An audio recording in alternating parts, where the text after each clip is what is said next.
Please ওনার নামাজের ছবিটা আপনারা পেশ করেন না, এখানে নামাজকে খাটো করা হচ্ছে। ওনার ধার্মিকতাটাকে আপনারা পেশ করেন না, ও ধার্মিক না, ও ধার্মিকতার ফ্রেম নিয়ে ওই জুতা চোরের মতো চুরি করতে ঢুকেছিল। কারণ দেখবেন যে ওনাকে যত জায়গায় ওনার ছবি ব্যবহার করা হয়েছে, আগে যে ওনার দাড়ি ছিল না এই ছবিটা তেমন ফোকাস করা হয় নাই। কোন ছবিগুলো ফোকাস করা হচ্ছে? উনি ওই যে সমুদ্র সৈকতে নামাজ আদায় করছে, কোন ছবিটা ফোকাস করা হচ্ছে? বিমানের সিটে বসে নামাজ আদায় করতেছে, কোন ছবিটা ফোকাস করা হচ্ছে? গাড়ির সিটে বসে সেখানে সেজদার ভান করে আছে, সেটাকে ফ্ল্যাশ করা হচ্ছে। আচ্ছা, মসজিদে জুতা চুরি যে হয়, জুতা চোর যে মসজিদে জুতা চুরি করার নিয়তে গিয়েছে, ওকে মুসল্লি, ও মুসল্লির ভান করেছে মূলত জুতা চুরি করার জন্য। তো এই ভদ্রলোক সে যে নামাজের ভান করেছে, একদিক থেকে ডান হাতে সে চুরি করেছে, আর একদিক থেকে বাম হাতে সে দান করেছে। এত সোজা কেন আমি এই আলোচনাটা করার প্রয়োজন মনে করেছি আজকে বিষয়টা নিয়ে? সাধারণত জুমার বাইরে আমরা আলোচনা এভাবে স্টুডিও ভিত্তিক খুব কমই করার চেষ্টা করি না, কিন্তু জাতীয় ইস্যু যখন আসে, আমলের সাথে কোনো বিষয় যখন জড়িয়ে পড়ে এবং শরীয়ত সম্পর্কে মানুষের কাছে যখন ভুল মেসেজ যায়, তখন সে বিষয়গুলোকে আলোচনা করার প্রয়োজন মনে করি। চ্যানেল 24 সাক্ষাৎকার দিয়েছেন কি যে আমি প্রশ্নপত্র বিক্রি করে যেগুলো কামাইছি সব আল্লাহর রাস্তায় দান করে দিয়েছি। মানে আপনি সুদের টাকা নিয়ে এসে আল্লাহর রাস্তায় দান করে দিচ্ছেন, ঘুষের টাকা নিয়ে এসে আল্লাহর রাস্তায় দান করেছেন, আল্লাহকে মাফ করে দিবে?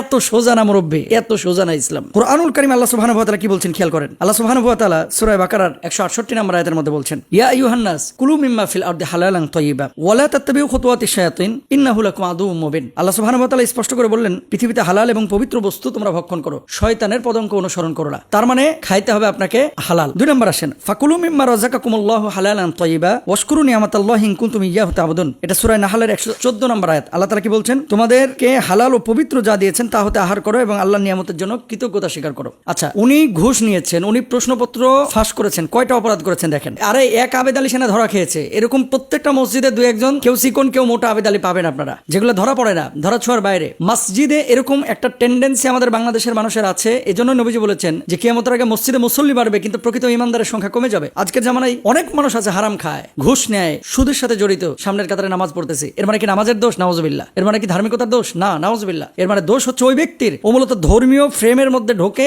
মানুষের সাথে প্রতারণা করেছে, ধোঁকাবাজি করেছে। প্রশ্নপত্র যে ফাঁস করেছে, কয়টা অপরাধ করেছে দেখেন। 1 নাম্বার, সে অন্যের হক মেরে দিয়েছে। কেমন? যেই ছেলেটা ফার্স্ট ক্লাস ফার্স্ট ছিল, যেই ছেলেটা আপনার 90-এর উপরে মার্ক পেয়েছে, এই ছেলেটা কিন্তু ক্যাডার হতে পারে নাই। যাদের কাছে প্রশ্নগুলো পৌঁছাইছে, আমি বলছি না যে ঢালাভাবে সবাই প্রশ্ন নিয়ে পাশ করেছে, আমি সেটা বলছি না, যাদের কাছে দিয়েছে তাহলে সেক্ষেত্রে মেধাবীদের হক সে মেরেছে। 1 নাম্বার। 2 নাম্বার, সে প্রতারণা করেছে। আল্লাহ নবী বলছেন, মান গশশানা ফালাইসা মিন্না। যে ব্যক্তি প্রতারণা করে সে আমার উম্মতের অন্তর্ভুক্ত না, দলভুক্ত না। 3 নাম্বার, সে মিথ্যা বলেছে। 4 নাম্বার, সে তাকওয়ার লেবাস নিয়ে আল্লাহ রাসূলের পছন্দের পোশাক পরে মুসলমানদেরকে ধোঁকাবাজি করেছে এবং মুসলমানদের মধ্যে এই পোশাকটাকে, এই লেবাসটাকে সে খাটো করেছে। আজকে এতগুলো ছবি, খালি নামাজ নিয়ে তার ছবি আসতেছে। তারপরে মোটিভেশনাল স্পিকার যারা এখনকার বাংলাদেশে আমাদের ভাইরা আছেন, এরকম কিছু স্পিচ দেখতেছি ফেসবুকে আসতেছে এবং এখানে একটা ধাক্কায় ধুক্কায় প্রমাণ করার চেষ্টা করা হচ্ছে যারা মোটিভেট করে এদের ভিতরে কোনো ঝামেলা থাকতে পারে। তো সবাইকে তো দোষারোপ করা যাবে না। আল্লাহ রাসূল সাল্লাল্লাহু আলাইহি ওয়াসাল্লামের এই যে দাড়িটা, পছন্দনীয় দাড়ি, সুন্নাহের দাড়ি আমরা রেখেছি, এটা তো একটা সম্মান আছে। টুপিটা একটা সম্মান আছে, জুব্বাটার একটা সম্মান আছে। এই জন্য নবীজি বলেছেন যে পোশাক আশাক দিয়ে মানুষকে বিবেচনা করা যাবে না, মানুষকে বিবেচনা করতে হবে তাকওয়ার ভিত্তিতে। রাসূলকে জিজ্ঞেস করা হলো, ওগো নবীজি, মা মানাত তাকওয়া, তাকওয়াটা কি? আল্লাহ নবী জবাব দিয়েছিলেন, আত-তাকওয়া হাহুনা, তাকওয়ার জায়গা হচ্ছে অন্তর। আপনারা ফেসবুকে যারা ওনার ছবি পেশ করতেছেন, আপনাদের কাছে আমার একটা রিকোয়েস্ট, প্লিজ ওনার নামাজের ছবিটা আপনারা পেশ করেন না,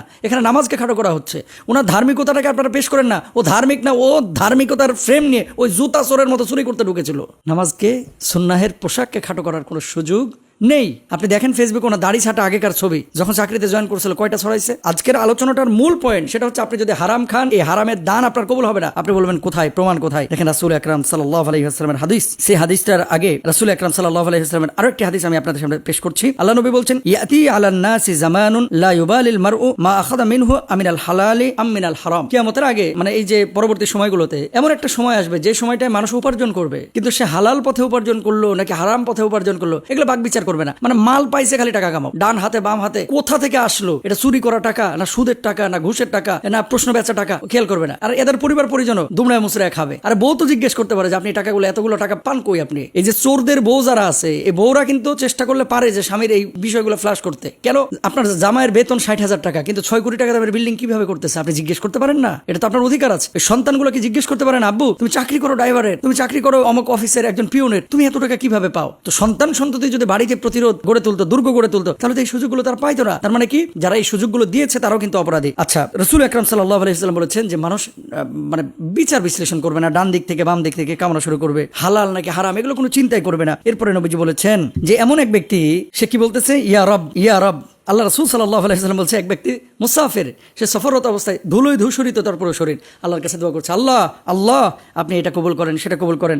আল্লাহ নবী এরপর বলছেন, ওমাত আমুহু হারামুন, ওমাশরাবহু হারামুন, ওমালবাসুহু হারামুন, অগুজিয়া বিল হারাম। আল্লাহ রসুল সাল্লাল্লাহু আলাইহি ওয়াসাল্লাম বলছেন, তার খাওয়া হারাম, তার পোশাক হারাম, তার শরীরটা হারাম দ্বারা গঠিত হয়েছে। ফা আন্না ইউস্তাজাবু লিযালিক, কিভাবে আল্লাহ সুবহানাহু ওয়া তাআলা তার দোয়া কবুল করবে, তাই না? তো একটা মানুষের ইবাদত কবুলের জন্য প্রথম শর্ত হচ্ছে আপনার হালাল উপার্জন করা। কত টাকার প্রয়োজন আপনার বলেন তো?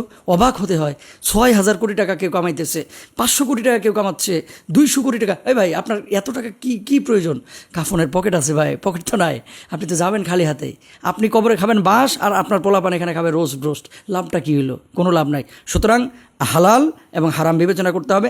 আবেদ আলী কী করলো, অমুক চোর কী করলো, তমুক ড্রাইভার কী করলো, ও দেখার টাইম নাই। আর আমরা চেষ্টা করবো ইনশাআল্লাহ তাআলা ইসলামী যে লেবাসগুলোর পরে মানুষ অপরাধ করে, অপরাধটাকে ঘৃণা করবেন।